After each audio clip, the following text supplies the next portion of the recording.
بە ئامادەبوونی ژمارەیەکی زۆر لە نوێژخێنان لە مزگەوتەکانی سلێمانی نوێژی جەژنی قوربان ئەنجامدرا.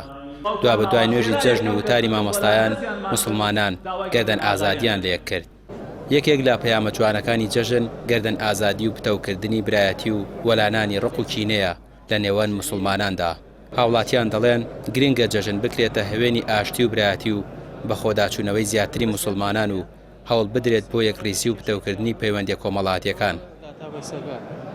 زروبێکی ناخۆش تێکەوتوین بە حەقەت زروبێکی خەتەرە زۆر ناخۆشە ئەم نەخۆشیە و ئەم شەڕ و ئاژام قتال و کشنۆ پیدانە بڵاو بەتەوە خوا ڕەحم بکە ئەگەر بخۆم باش نەبین لەگەڵ خۆی گەورە ڕووی لە خوا نەکەین بەعام یعنی زۆر زروبەکەمان خەتەرە زۆر لە خەتەرین چوادەمان ئاگرە فیتنە ئابارێت ئەگەر مسلمانان ئینشەڵڵا هەموو لە خوا بن هەموو خوا ناز بن ئینشەڵڵا دوعا پاڕانەکانمان قوبڵ بێ ئینشەڵڵا ئەم نەخۆشی و تاعون فتاة ناميني أم شر قتال نامين ولاتي عالم العراق كشان هم قتال كشان ناميني بحقد أواني كوادليان عاجز بو دليان ليك عاجز بو هاتو شيء كان سدان يك كانوا روي كواليك عاجز بو سدان يك خزمتي بيجانية دراوسي هالشيء سدان يك قدنا أزايل يك كانوا دليك خوش كان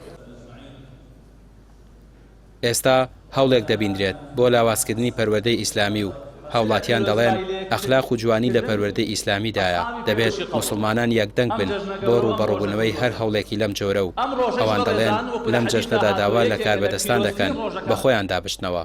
پەیامان بۆ لایەنەکان بەڕاستی شتێکی زۆر نامەنتیقە تێگەی یعنی دین نەمێنێ ئەخلاق نامێنێ یعنی دین هەڵگرن لە پەروەردەیە بەڕاستی ئەخلاق و قەیم نامێنێ لەناو کۆمەڵگەی مسلمانە بەڕاستی مسلمانە یعنی ئەم مجتەمەعی گرتووە ئەگەر مسلمان نەبێ بەڕاستی بە ئاقارێکی زۆر خراپە ئاڕوین. مامۆستایانی ئاینی دەڵێن جەژن پەیامێکی جوانی هەڵگرتووە گەورەترین کاریش لە جەژنی قورباندا بەجێگەیاندنی سیلەی ڕەحم و سەردانیکردنی کەسوکارە.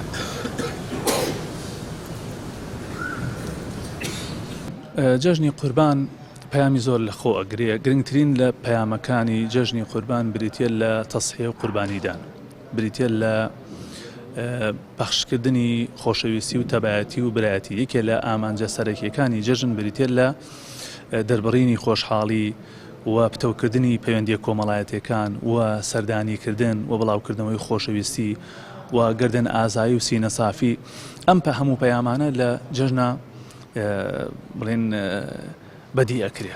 مسلمانان لەو ڕۆژەدا گردن یەکتری ئازاد دەکەن پەیوەندی کۆمەڵایەتەکان تۆخترەکەنەوە سەردانی یەکتریەکەن و سینە سافە بن بەرامبەر بە یەکتری پەڕەیەکی نوێ هەڵەدەنەوە لایەکی ترەوە قوربانەکانیان ئەنجامەدەن. قوربانیش بۆ خۆی معنایەکی گەوری تیا کە معنای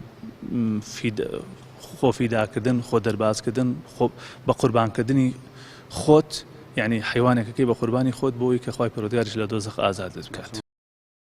ئەوەی لە جەژنی قورباندا جیاوازە جگە لە سەردانیکردن و بەسەرکردنەوەی خزم و دۆست و هاوڕێیان مەراسیمی قوربانیکردنە لە پێناوی خودا. لە دوای یەکەم بەیانی ڕۆژی جەژنی قوربانەوە مسلمانان دەست دەکەن بە قوربانیکردن و بەخشینەوەی بەسەر هەژاراندا. ڕامیار عوسمان کەناڵی پەیام سلێمانی.